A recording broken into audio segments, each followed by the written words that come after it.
تو میں آپ کو یہاں بتانا چاہتا ہوں کہ جو ریسرچ ورڈ ہے یہ فرینچ ورڈ ریسرچ سے آیا ہے، اوریجنیٹ ہوا ہے، ڈیرائیو کیا گیا ہے۔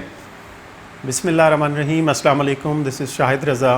امید ہے آپ خیریت سے ہوں گے اور اللہ رب العزت سے دعا ہے کہ وہ آپ کو اپنی حفظ و امان میں رکھے۔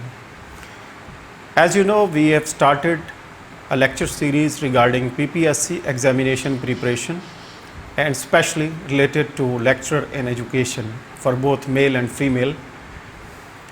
پنجاب پبلک سروس کمیشن کی جو سیٹس اناؤنس ہوئی ہیں، جو پوسٹس آئی ہیں related to lecturer in education, اس کے حوالے سے یہ ویڈیو لیکچر سیریز بہت زیادہ امپورٹنٹ ہے اور یہ آپ کے لیے ڈیزائن کی گئی ہے، آپ کے لیے تیار کی جا رہی ہے اور آپ تک شیئر کرنے کی کوشش کر رہا ہوں میں، تاکہ زیادہ سے زیادہ لوگ اس سے فائدہ حاصل کر سکیں اور اپنے کانسیپٹس کو کلیئر کر کے جب امتحان میں جائیں تو ڈیفینیٹلی وہ ٹارگٹ جو سیٹ کیا ہوا ہے اس میں کامیاب ہو سکیں اور فیوچر میں جہاں انہوں نے اپنے گول سیٹ کیے ہوئے ہیں، جہاں پہ وہ پہنچنا چاہتے ہیں، آپ سب کو اللہ تعالیٰ وہ موقع اور وہ گھڑی نصیب فرمائے جہاں پہ آپ پہنچ کر اپنی خوشیوں میں اضافہ کر سکیں اور ملک و قوم کی خدمت کر سکیں۔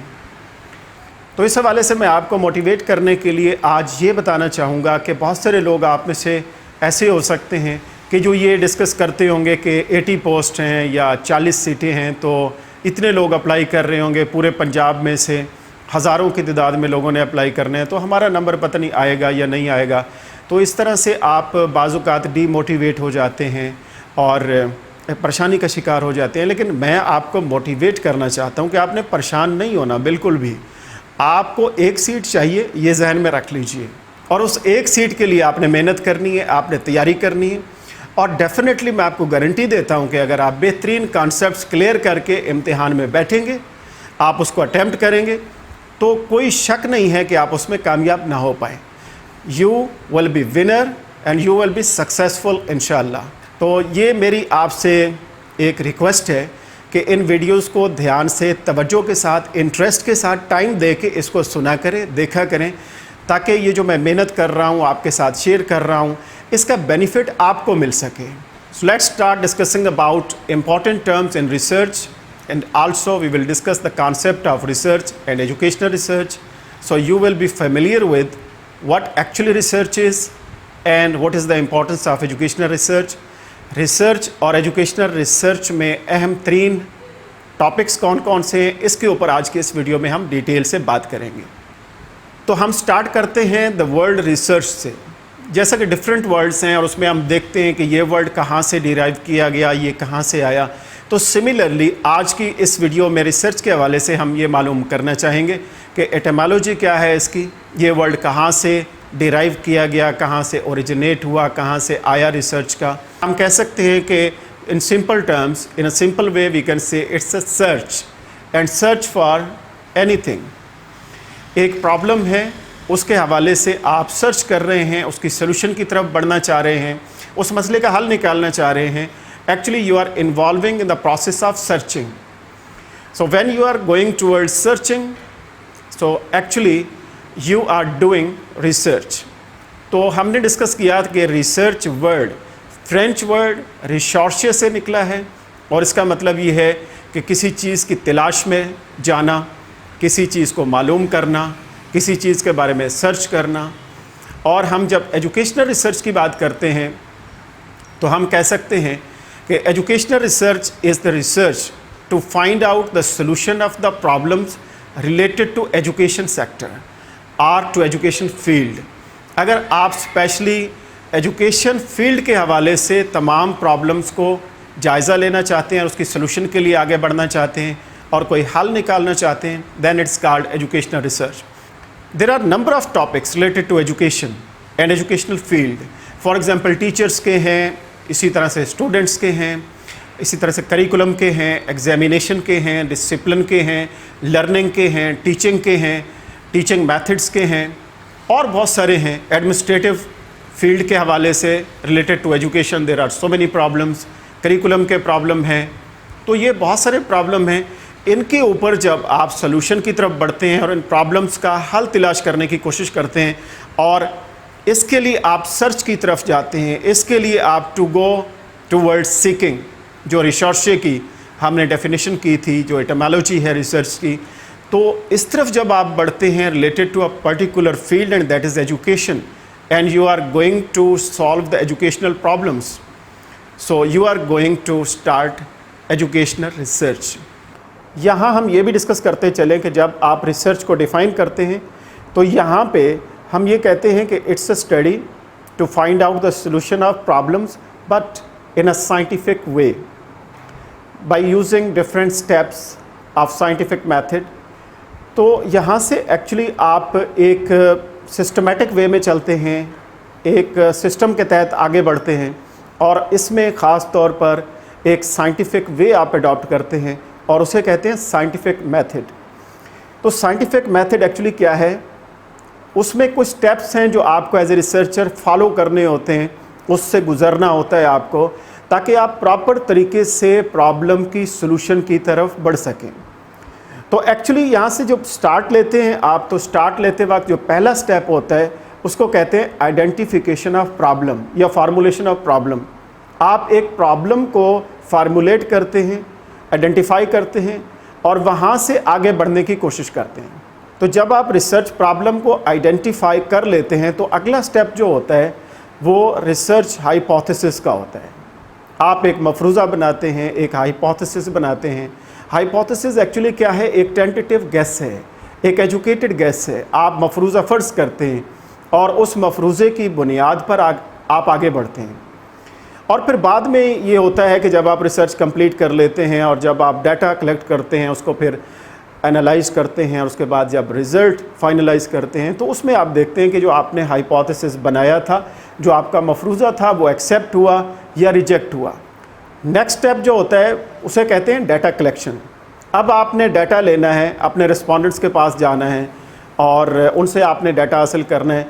और ये जो डाटा कलेक्शन है इसके लिए बहुत सारे टूल्स यूज़ कर सकते हैं आप, जिसमें टेस्ट है, जिसमें क्वेश्चनर है, जिसमें इंटरव्यू है, जिसमें रेटिंग स्केल्स हैं, जिसमें ऑब्जर्वेशन आप यूज़ कर सकते हैं, और बहुत सारे टूल्स हैं जो डाटा कलेक्शन में आपके काम आ सकते हैं ताकि आप प्रॉपर डाटा कलेक्शन कर पाएँ।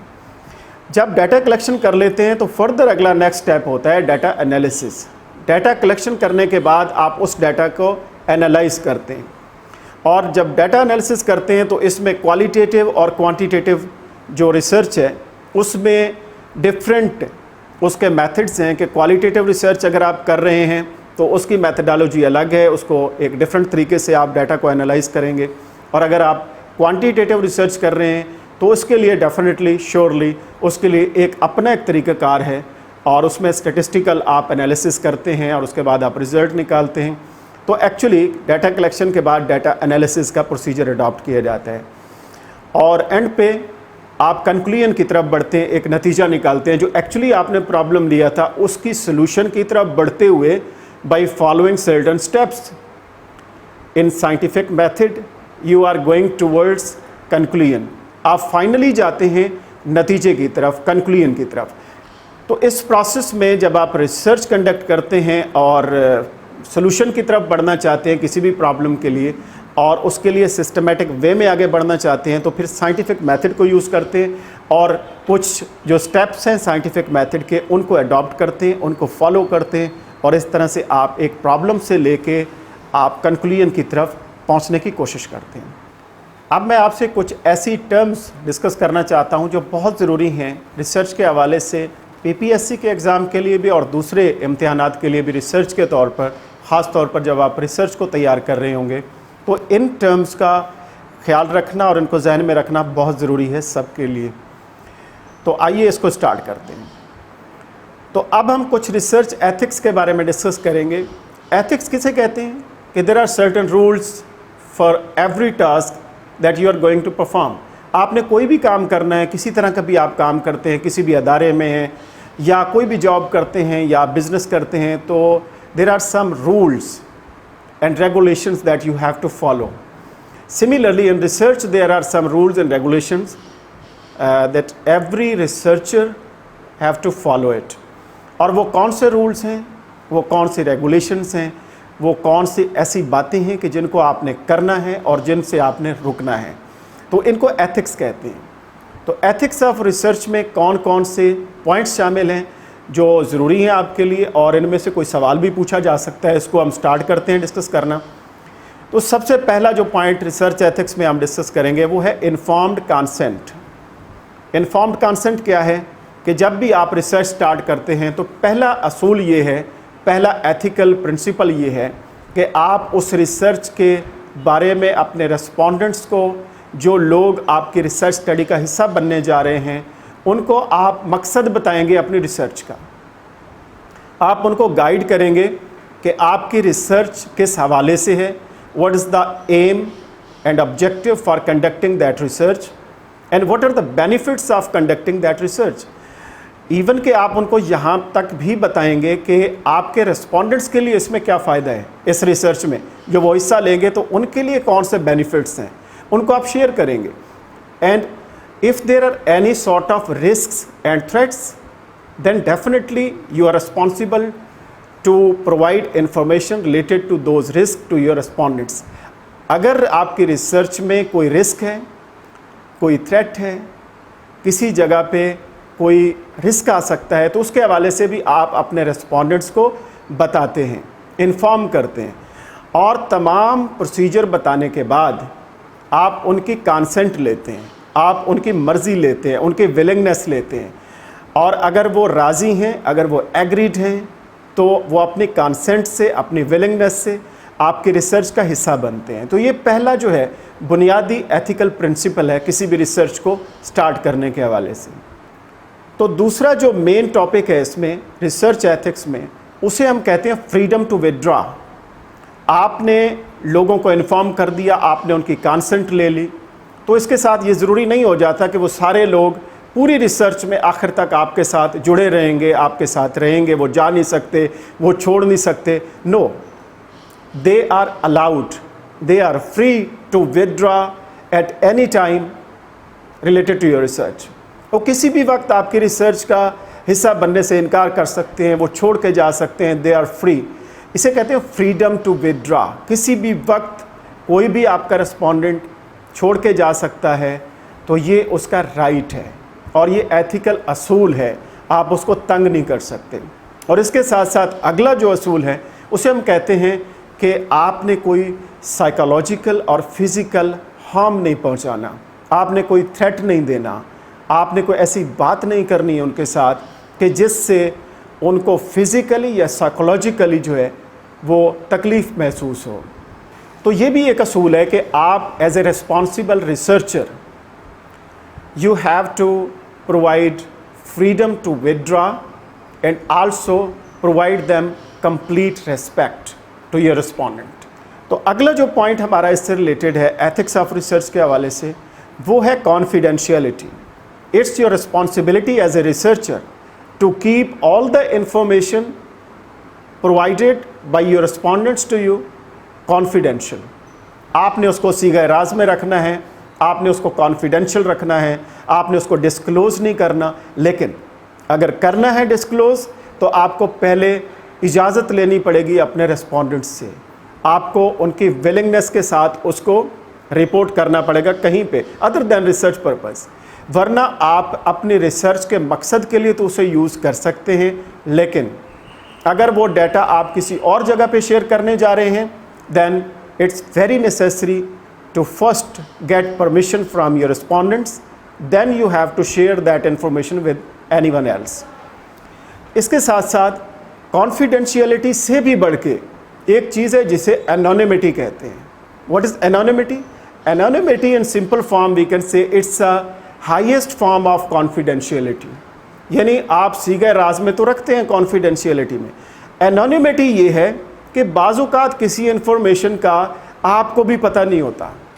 तो यहाँ पे मैं आपको बताना चाहूँगा एग्जामिनेशन जो होते हैं टीचिंग लर्निंग प्रोसेस के हवाले से मैं मिसाल कोट करना चाहूँगा कि इम्तिहानात जो आप लेते हैं या बच्चे देते हैं इम्तिहान, तो जो पेपर होते हैं वो मार्किंग के लिए जाते हैं एग्जामिनर के पास। उसमें क्या होता है कि आइडेंटिटी ज़ाहिर ना हो, वो रोल नंबर्स ओरिजिनल जो लगाए जाते हैं वो पता न चले जो पेपर मार्क कर रहा है उसको, ताकि उसकी पर्सनल लाइकिंग डिसलाइकिंग शामिल ना हो सके। तो इसलिए फिक्टिशियस रोल नंबर दिए जाते हैं और रोल नंबर दिए जाते हैं चेंज करके, हटा के ओरिजिनल रोल नंबर्स को। तो ये जो प्रोसेस अडॉप्ट किया जा रहा है, ये जो चीज़ छुपाई जा रही है, इसे कहते हैं एनोनिमिटी। तो बाज़ औक़ात रिसर्च करते हुए ये चीज़ भी ज़रूरी होती है और आपको अडॉप्ट करना पड़ जाता है ये प्रोसेस। तो इसलिए कॉन्फिडेंशियलिटी के बाद एनोनिमिटी भी बहुत ज़रूरी है और ये भी एक एथिकल प्रिंसिपल्स का एलिमेंट है। अगला जो टॉपिक है एथिक्स ऑफ रिसर्च में, वो बहुत ज़रूरी है डिस्कस करना और आपके लिए याद रखना भी ज़रूरी है। उसे कहते हैं प्लेजरिज्म। प्लेजरिज्म क्या है? ये भी एक चोरी होती है। आपने बहुत सारी चोरियाँ सुनी होंगी, लेकिन अगर आप किसी किताब से, किसी ओरिजिनल आथर का जिसकी ये लिखी हुई किताब है, उसका कोई जुमला उठा लेते हैं, चोरी कर लेते हैं और किसी की कोई बात कोट करते हैं, लेकिन उसको ड्यू वेटेज नहीं देते, उसका नाम नहीं लिखते कि ये फ़लाँ की बात थी, और उसको अपने नाम के साथ आप लिख देते हैं, पब्लिश कर देते हैं, अपने थीसिस में आप लिख देते हैं, कहीं पे भी आप उसको अपने राइटअप में ले आते हैं, without giving proper weightage and due weightage to that person, that author, that original author जिसकी ये बात थी, उसको आप कोट नहीं करते, उसकी इजाज़त नहीं लेते, उसको ड्यू वेटेज नहीं देते, तो ये भी एक तरह की चोरी है और ये चोरी प्लेजरिज्म कहलाती है। Stealing scholarly work of any person and putting it or writing it as your own, that is called plagiarism। और जब आप प्लेजरिज्म करते हैं तो ये भी अनएथिकल है, ये एथिकल नहीं है, ये अनएथिकल प्रोसीजर है रिसर्च में। तो अगर आप करते हैं तो इसके लिए डिफरेंट पनिशमेंट मौजूद हैं पूरी दुनिया में, पाकिस्तान में भी हैं। इसके लिए कानून बने हुए हैं कि अगर प्लेजरिज्म आप करते हैं तो इसके लिए क्या सज़ा मुकर्रर होगी। तो रिसर्चर के लिए ज़रूरी है कि जब वो रिसर्च करे तो प्लेजरिज्म से बचना चाहिए, because it's an unethical practice. Now we are going to discuss about types of research. तो बुनियादी तौर पर हम तकसीम करें, दर्जाबंदी करें, तो पहली जो है वो क्वालिटेटिव रिसर्च कहलाती है और दूसरी इसमें क्वांटिटेटिव रिसर्च आती है। तो इसमें फर्दर बहुत सारी डिवीज़न है, जिसमें हम बात करें कि क्वालिटेटिव रिसर्च में कौन सी स्टडीज़ आ जाती हैं और क्वांटिटेटिव रिसर्च में कौन सी स्टडीज़ आ जाती हैं। तो आज हम जो डिस्कस कर रहे हैं टाइप्स ऑफ रिसर्च, वो बहुत सिंपल हैं और सिर्फ 3 रिसर्च की टाइप्स हम डिस्कस करेंगे। एक को बेसिक रिसर्च कहते हैं, the second one is applied research and the third one is action research. तो बेसिक रिसर्च का कॉन्सेप्ट सिर्फ इतना है कि अगर आप सिर्फ अपने नॉलेज को इंक्रीज़ करने के लिए, उसको एक्सपेंड करने के लिए, उसको बढ़ाने के लिए सर्च करते हैं और आपका मकसद सिर्फ यही है कि आप अपने नॉलेज में इजाफ़ा करें, आप अपने इल्म में इजाफ़ा करें, लेकिन इसका अल्टीमेट मकसद ये नहीं होता कि उसकी कोई एप्लीकेशन की जाए, उसको कहीं पे अप्लाई किया जाए, लेकिन सिर्फ बुनियादी मकसद बेसिक रिसर्च का होता है। Actually as a researcher you are increasing और एक्सपेंडिंग योर नॉलेज बेस, तो ऐसी रिसर्च बेसिक रिसर्च कहलाती है। Second one is applied research.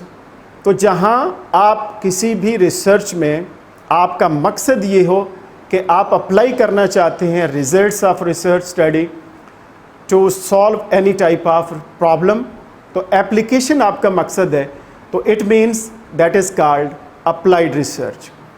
और तीसरी एक्शन रिसर्च है। एक्शन रिसर्च क्या है? ये लोकल लेवल पे होती है, लोकल कंडीशंस में होती है और इमीडिएट सोल्यूशन के प्रॉब्लम के लिए की जाती है। इसका दूसरा नाम टीचिंग लर्निंग प्रोसेस में क्लासरूम रिसर्च भी है और इसमें एज एक टीचर जल्दी से किसी भी क्लासरूम सिचुएशन में या एजुकेशनल इंस्टीट्यूशन में कोई भी प्रॉब्लम सामने आता है, उसका फौरी हल चाहता है। वो चाहता है कि ये जो प्रॉब्लम है जल्दी से सॉल्व हो जाए, आगे ना बढ़े और इसका हल यहीं पे तलाश कर लिया जाए। तो प्रैक्टिशनर्स अपने डिफरेंट फील्ड्स में इस एक्शन रिसर्च को यूज़ करते हुए इमीडिएट सॉल्यूशंस चाहते हैं, हासिल करते हैं, मसाइल को हल करते हैं। और जिस रिसर्च में लोकल लेवल पर, लोकल सेटिंग्स में आप किसी भी प्रॉब्लम का फौरी हल चाहें, इमीडिएट सॉल्यूशन चाहें, that research is called action research. और इन तीनों रिसर्च स्टडीज़ के हवाले से एक वीडियो मेरी यूट्यूब चैनल पे अपलोड की हुई है, बेसिक रिसर्च, अप्लाइड रिसर्च और एक्शन रिसर्च के हवाले से। तो इस वीडियो का लिंक मैं आई बटन में आपको शेयर कर रहा हूँ, यहाँ से आप इस वीडियो को देख सकते हैं और बेसिक, अप्लाइड और एक्शन रिसर्च का कंप्लीट जो इन्फॉर्मेशन है वो आप इस वीडियो से हासिल कर सकते हैं। Thank you so much.